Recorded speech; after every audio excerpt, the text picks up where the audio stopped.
ಕಾರ್ಯಕ್ರಮದ ಮೊದಲಿಗೆ ಕೇಳಿ ಡಾಕ್ಟರ್ ದುರ್ಗಾ ಮೆನನ್ ಅವರಿಂದ ತುಳುನಾಡಿನಲ್ಲಿ ಬಿಸು ಆಚರಣೆ ಈ ಕುರಿತು ಭಾಷಣ.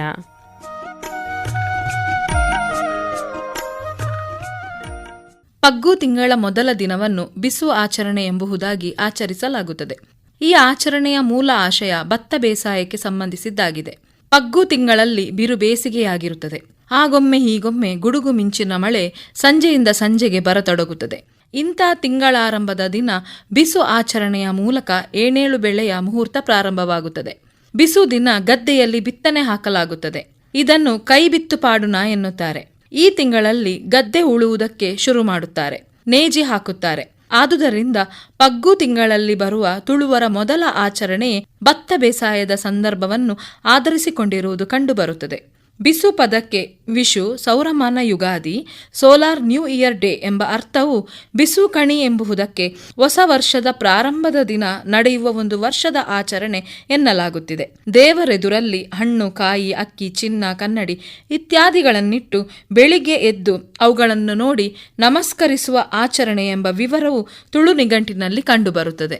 ಹಿಂದಿನ ಕಾಲದ ಬಿಸು ಆಚರಣೆಗೂ ಇಂದಿನ ಬಿಸು ಆಚರಣೆಗೂ ಬಹಳಷ್ಟು ವ್ಯತ್ಯಾಸಗಳಿವೆ. ಹಿಂದಿನ ಕಾಲದ ಆಚರಣೆಗಳೆಲ್ಲವೂ ಕೃಷಿ ಅವಲಂಬಿತವಾಗಿತ್ತು.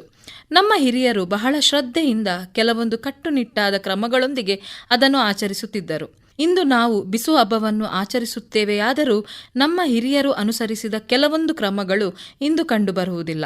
ಹಾಗೂ ಇಂದಿನ ಜೀವನ ಶೈಲಿಯಲ್ಲಿ ಅದು ಅಸಾಧ್ಯವೂ ಕೂಡ. ಹಿಂದಿನ ಕಾಲದ ಬಿಸು ಆಚರಣೆಯಲ್ಲಿ ಅಪ್ಪರೆ ಪಾಡುನ ಕ್ರಮ, ಬಿಸು ಕಣಿ ಇಡುವ ಕ್ರಮ, ಬುಳೆ ಕಾಣಿಕೆ ಒಪ್ಪಿಸುವ ಕ್ರಮಗಳೆಂಬ ವಿಚಾರಗಳನ್ನು ಭತ್ತ ಬೇಸಾಯದ ಹಿನ್ನೆಲೆಯಲ್ಲಿ ಅತ್ಯಂತ ಮಹತ್ವದ ಸಂಗತಿಗಳೆಂದು ತಿಳಿಯಬಹುದು. ಬೇಸಿಗೆ ಕಳೆದು ಮಳೆಗಾಲಕ್ಕೆ ಋತು ಪರಿವರ್ತನೆಯಾಗುವ ಸಂಕ್ರಮಣ ಕಾಲಘಟ್ಟದಲ್ಲಿ ಈ ಆಚರಣೆ ನಡೆಯುತ್ತದೆ. ಬಿಸಿಲಿಗೆ ಬೆಂದ ಭೂಮಿಗೆ ಮಳೆ ನೀರಿನ ಸ್ಪರ್ಶವಾದಾಗ ಭೂಮಿ ಹೊಸ ಸೃಷ್ಟಿಗೆ ತನ್ನನ್ನು ತೆರೆದುಕೊಳ್ಳುವ ಸಮಯವಿದು. ಹಾಗಾಗಿ ತುಳುನಾಡಿನಲ್ಲಿ ಈ ಕಾಲ ಪರಿವರ್ತನೆಯ ಸಂದರ್ಭವನ್ನು ಹೊಸ ವರ್ಷವೆಂದು ಗುರುತಿಸುವುದರಲ್ಲಿ ಹೊಸ ಅರ್ಥವೂ ಇದೆ. ಅಪ್ಪರೆ ಹಾಕುವುದು ಬಿಸು ಆಚರಣೆಯಲ್ಲಿ ಕಂಡುಬರುವ ಈ ಕ್ರಮ ಹಿಂದಿನ ಕಾಲದಲ್ಲಿ ಕಂಡುಬರುತ್ತದೆ. ಅಪ್ಪರೆ ಪಾಡುನ ಎಂಬ ತುಳು ಪದಪುಂಜಕ್ಕೆ ಎಲ್ಲೂ ಅರ್ಥ ಸಿಗುವುದಿಲ್ಲ. ಎತ್ತುಗಳನ್ನು ಹೂಳಲು ಕಟ್ಟಿ 2 ಸುತ್ತು ಉಳುಮೆ ಮಾಡಿ ಉಳುಮೆ ಮಾಡಿದ ಸ್ಥಳದಲ್ಲಿ ಸೊಪ್ಪು ಗೊಬ್ಬರ ಹಾಕುವುದನ್ನು ಅಪ್ಪರೆ ಪಾಡುನ ಎಂದು ಕರೆಯುತ್ತಾರೆ. ಅಪ್ಪರೆ ಎಂಬ ಒಂದು ಜಾತಿಯ ಮರ ಕೂಡ ಇದೆ. ತುಳುನಾಡಿನ ಬಿಸು ಆಚರಣೆಯಲ್ಲಿ ಅಪ್ಪರೆ ಪಾಡುನ ಕ್ರಮದಲ್ಲಿ ಬೇರೆ ಬೇರೆ ರೀತಿಯ ಗಿಡ ಮರಗಳ ಸೊಪ್ಪನ್ನು ಗದ್ದೆಗೆ ಹಾಕುವ ಒಂದು ಕ್ರಮವೆಂದು ಹಿರಿಯರು ಹೇಳುತ್ತಾರೆ. ಈ ಕ್ರಮದಲ್ಲಿ ಆಡು ಸೊಗೆಯ ಸೊಪ್ಪನ್ನು ಹಾಕುತ್ತಾರೆ. ಈ ಸೊಪ್ಪನ್ನು ಹಾಕಿದರೆ ಗದ್ದೆಯಲ್ಲಿ ಕಳೆಗಿಡ ಬೆಳೆಯುವುದಿಲ್ಲ. ಅದೇ ರೀತಿ ದಡ್ಡಲ್ ನಾರಿನ ಸೊಪ್ಪು, ಗೋಳಿ ಮರದ ಸೊಪ್ಪು, ಕುಂಟಲಿನ ಸೊಪ್ಪು, ಕಾಸರ್ಕ ಮರದ ಸೊಪ್ಪನ್ನು ಹಾಕುತ್ತಾರೆ. ಇನ್ನೊಂದು ಮುಖ್ಯ ವಿಚಾರ ಏನೆಂದರೆ ಬುನ್ಪು ಎಂಬ ಮರದ ಸೊಪ್ಪನ್ನು ಗದ್ದೆಗಳಿಗೆ ಸುಣ್ಣದ ಅಂಶ ಸಿಗಲು ಹಾಕುತ್ತಾರೆ. ಬುನ್ಪು ಮರದ ಕೆತ್ತೆಯನ್ನು ಬೆಂಕಿಯಲ್ಲಿ ಹೊತ್ತಿಸಿ ಅದರ ಬೂದಿಯನ್ನು ನೀರಿನಲ್ಲಿ ಹಾಕಿ ಸುಣ್ಣವನ್ನು ಹಿಂದಿನ ಕಾಲದಲ್ಲಿ ತಯಾರಿಸುತ್ತಿದ್ದರು. ಬುನ್ಪು ಮರದ ಸೊಪ್ಪನ್ನು ನೇರವಾಗಿ ಗದ್ದೆಗಳಿಗೆ ಹಾಕುತ್ತಿದ್ದರು. ಎಂಜಿರು ಬಳ್ಳಿಯನ್ನು ಗದ್ದೆಯಲ್ಲಿ ಇಡುತ್ತಿದ್ದರು. ನೀರು ಹರಿದು ಹೋಗುವ ಜಾಗದಲ್ಲಿ ಎಂಜಿರು ಬಳ್ಳಿಯನ್ನು ನೀರಿನಲ್ಲಿ ಸೃಷ್ಟಿಯಾಗುವ ಕ್ರಿಮಿಕೀಟಗಳಿಂದ ಸಂರಕ್ಷಿಸಲು ಇಡುತ್ತಿದ್ದರು. ಹಿಂದಿನ ಕಾಲದ ಆಚರಣೆಯಲ್ಲಿ ಪ್ರಾಕೃತಿಕವಾಗಿ ಸಿಗುವ ಸಸ್ಯ ಸಂಪತ್ತನ್ನು ಹೇರಳವಾಗಿ ಬಳಸುತ್ತಿದ್ದರು. ಯಾವುದೇ ರೀತಿಯ ಕೃತಕ ಸಲಕರಣೆಗಳು ತುಳುನಾಡಿನ ಯಾವುದೇ ಆಚರಣೆಗಳಲ್ಲಿ ಕಂಡುಬರುವುದಿಲ್ಲ. ಅಪ್ಪರೆ ಪಾಡುನ ಕ್ರಮದಲ್ಲಿ ಹಿಂದಿನ ಕಾಲದಲ್ಲಿ ಮಣ್ಣಿನ ಪರೀಕ್ಷೆಯನ್ನು ಕೂಡ ನೈಸರ್ಗಿಕ ರೀತಿಯಲ್ಲಿ ಮಾಡುತ್ತಿದ್ದರು.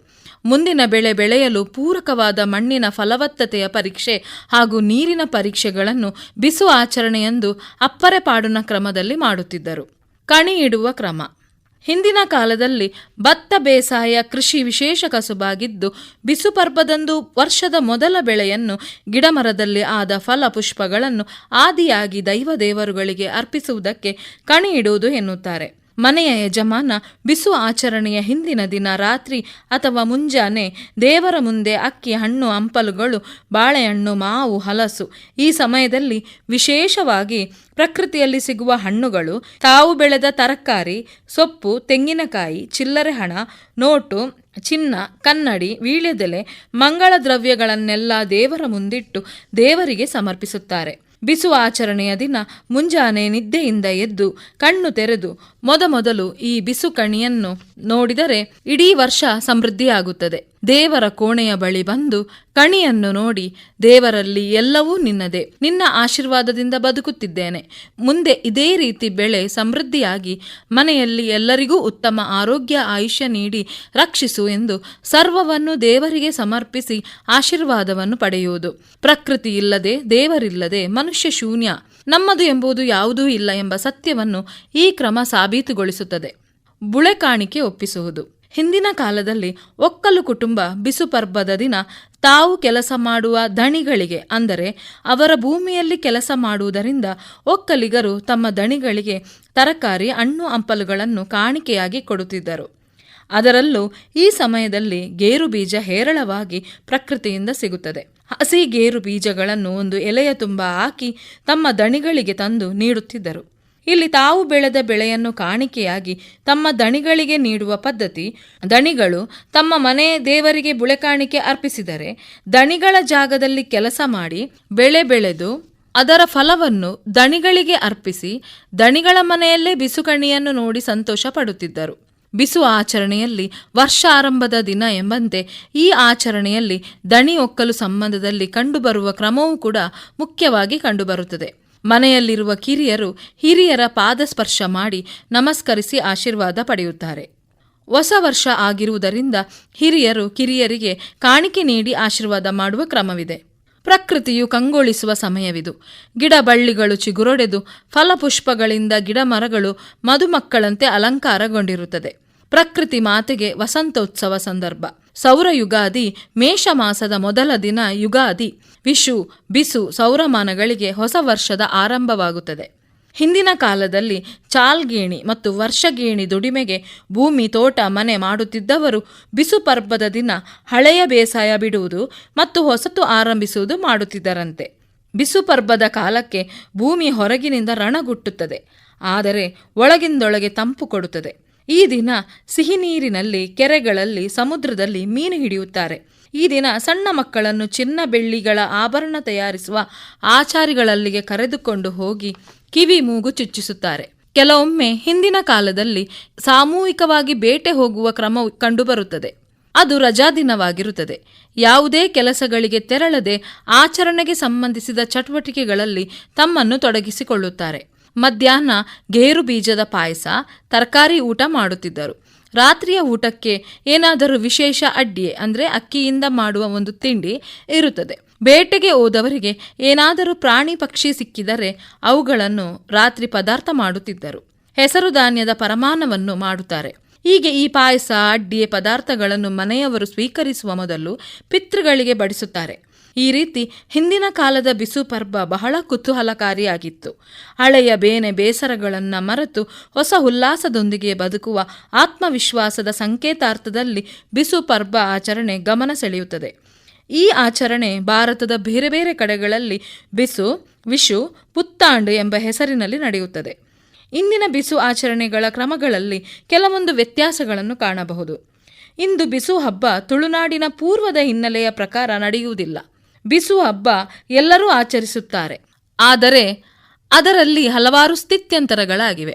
ಮನಸ್ಸುಗಳ ನಡುವಿನ ಮಾನಸಿಕ ಅಂತರ ಹಿಗ್ಗುತ್ತಾ, ಭಾವನಾತ್ಮಕ ಸಂಬಂಧಗಳು ಕೇವಲ ಸೋಗು ಅನಿಸುತ್ತಾ ಮುಂದೆ ಗಮಿಸುವ ಅತಿ ಉತ್ಸಾಹದಲ್ಲಿ ನೆಲ, ಜಲ, ಮರ, ಮುಟ್ಟು, ಒಟ್ಟಿನಲ್ಲಿ ಪ್ರಕೃತಿಯನ್ನು ಕಾಣುವ ದೃಷ್ಟಿಯೂ ಬದಲಾಗಿದೆ.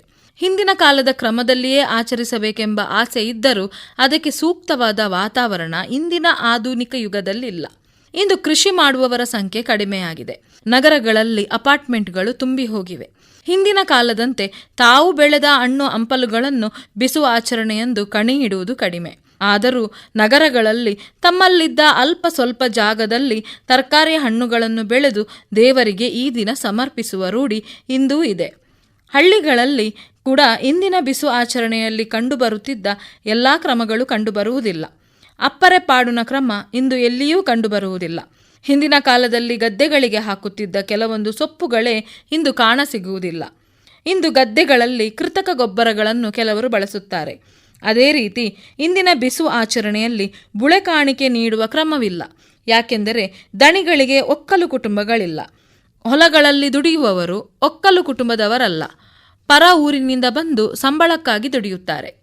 ದಣಿ ಒಕ್ಕಲು ಕುಟುಂಬಗಳ ಚಿತ್ರಣ ಇಂದು ಬದಲಾಗಿದೆ. ಹಿಂದೆ ದಣಿ ಹಾಗೂ ಒಕ್ಕಲುಗಳ ಸಂಬಂಧ ಕೃಷಿ ಪ್ರಧಾನ ಸಂಬಂಧವಾಗಿತ್ತು. ಆದರೆ ಇಂದು ಭೂ ಸುಧಾರಣೆಗಳಾದ ಬಳಿಕ ಗದ್ದೆಗಳು ತುಂಡು ತುಂಡುಗಳಾದವು. ಇದ್ದ ಗದ್ದೆಯನ್ನು ಕೆಲವರು ಮಾರಾಟ ಮಾಡಿ ಅಲ್ಲಿ ಕಟ್ಟಡಗಳಾಗಿವೆ. ಕೆಲವೊಂದು ನಗರಗಳಲ್ಲಿರುವ ಮನೆಗಳಲ್ಲಿ ಸಮಯದ ಕೊರತೆ, ಬಿಡುವಿಲ್ಲದ ದಿನಚರಿಯಿಂದಾಗಿ ಹಬ್ಬವನ್ನು ಆಚರಿಸದೇ ಇರುವವರೂ ಇರುತ್ತಾರೆ. ಮುಂದಿನ ಪೀಳಿಗೆಗೆ ಬಿಸು ಹಬ್ಬದಂತಹ ಆಚರಣೆಗಳ ಮಹತ್ವ ತಿಳಿಯಬೇಕಾದರೆ ನಾವೆಷ್ಟೇ ಆಧುನೀಕರಣಗೊಂಡಿದ್ದರೂ, ಎಐ ಜಗತ್ತಿನಲ್ಲಿದ್ದರೂ ನಮ್ಮ ಆಚಾರ ವಿಚಾರ ಆಚರಣೆಗಳ ಕುರಿತು ಅವರಲ್ಲಿ ಜ್ಞಾನವನ್ನು ತುಂಬಿಸಬೇಕು. ಇಂದು ಬಿಸು ಹಬ್ಬದ ಆಚರಣೆಯ ವಿಶೇಷತೆಯನ್ನು ಮಂಗಳೂರಿನಲ್ಲಿರುವ ಕೆಲವೊಂದು ವೇದಿಕೆಗಳಲ್ಲಿ ಕಾಣಬಹುದು. ಬಿಸು ಪರ್ಬೋ, ಬಲೆ ಕಣಿದೀಕ ಎಂಬೆಲ್ಲ ಹೆಸರಿನಲ್ಲಿ ಮಂಗಳೂರಿನ ಕೆಲವೊಂದು ಸಂಘ ಸಂಸ್ಥೆಗಳು ಕಾರ್ಯಕ್ರಮಗಳನ್ನು ಹಮ್ಮಿಕೊಳ್ಳುತ್ತವೆ. ವೇದಿಕೆಗಳಲ್ಲಿ ಬಿಸು ಕಣಿ ಇಟ್ಟು ಬಿಸು ಹಬ್ಬದ ಹಿನ್ನೆಲೆಯನ್ನು ಸಂಪನ್ಮೂಲ ವ್ಯಕ್ತಿಯೊಬ್ಬರು ನೆರೆದಿರುವ ಎಲ್ಲರಿಗೂ ತಿಳಿಸುತ್ತಾರೆ. ಶಾಲಾ ಕಾಲೇಜುಗಳಲ್ಲಿ ಕೂಡ ಬಿಸು ಹಬ್ಬದ ಆಚರಣೆಯನ್ನು ಮಾಡುತ್ತಾರೆ. ಇದರಿಂದ ಬಿಸು ಹಬ್ಬದ ಮಹತ್ವವನ್ನು ಎಲ್ಲರೂ ಅರಿತುಕೊಳ್ಳುತ್ತಾರೆ. ಕಾಲಕ್ಕೆ ತಕ್ಕ ರೀತಿಯಲ್ಲಿ ಬದಲಾವಣೆ ಅನಿವಾರ್ಯವಾದರೂ ನಮ್ಮ ಸಂಸ್ಕೃತಿ, ಪರಂಪರೆ, ಆಚರಣೆಗಳನ್ನು ಉಳಿಸಿ ಬೆಳೆಸುವುದು ನಮ್ಮೆಲ್ಲರ ಕರ್ತವ್ಯ. ಆಚರಣೆಯೊಳಗಡಗಿರುವ ಪ್ರಕೃತಿ ಆರಾಧನೆ, ನೈತಿಕತೆಯನ್ನು ಮುಂದಿನ ಪೀಳಿಗೆಗೆ ಅಂತರ್ಗತಗೊಳಿಸಿ ಬಿಸುವಿನಂತಹ ಹಬ್ಬಗಳನ್ನು ಆಚರಿಸಬೇಕು. ಇಂದಿನ ಕಾಲಕ್ಕೆ ಅನುಕೂಲಕ್ಕೆ ತಕ್ಕಂತೆ ನಾವೆಲ್ಲರೂ ಬಿಸು ಆಚರಣೆ ಮಾಡಿದರೂ ಕೂಡ ಬಿಸುವಿನ ಆಚರಣೆಯೊಳಗಿರುವ ಸಂಪ್ರದಾಯ ಸೌಂದರ್ಯಕ್ಕೆ ಧಕ್ಕೆ ಬಾರದಂತೆ ನೋಡಿಕೊಳ್ಳುವುದು ನಮ್ಮ ಕರ್ತವ್ಯ. ಈ ಬಿಸು ಹಬ್ಬ ಸರ್ವರಿಗೂ ಸಮೃದ್ಧಿ, ಆರೋಗ್ಯ, ಸಂಪತ್ತು, ನೆಮ್ಮದಿ ನೀಡಲಿ. ಎಲ್ಲರಿಗೂ ಬಿಸು ಹಬ್ಬದ ಶುಭಾಶಯಗಳು. ಇದುವರೆಗೆ ಡಾಕ್ಟರ್ ದುರ್ಗಾ ಮೆನನ್ ಅವರಿಂದ ತುಳುನಾಡಿನಲ್ಲಿ ಬಿಸು ಆಚರಣೆ ಈ ಕುರಿತು ಭಾಷಣ ಕೇಳಿದಿರಿ.